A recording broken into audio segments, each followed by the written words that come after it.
संस्कृतीत माणसानं भटकंती सोडली आणि वसाहती निर्माण केल्या त्या नदी किनारी. भारतात असंख्य शहरं ही नदीकाठी वसली आहेत.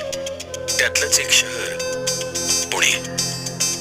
पूर्वेचं ऑक्सफर्ड समजलं जाणारं पुणे, महाराष्ट्राची सांस्कृतिक राजधानी असणारं पुणे. पण ज्या नदीच्या काठी हे पुणे शहर वसलं, त्या मुठा नदीचाच या शहराला विसर पडलाय. हे मुठा नदीचं पात्र आहे असं जर तुम्हाला सांगितलं तर तुम्ही विश्वास ठेवाल? वाहतं पाणी नाही, झाडं नाहीत, नदीचा किनारा नाही.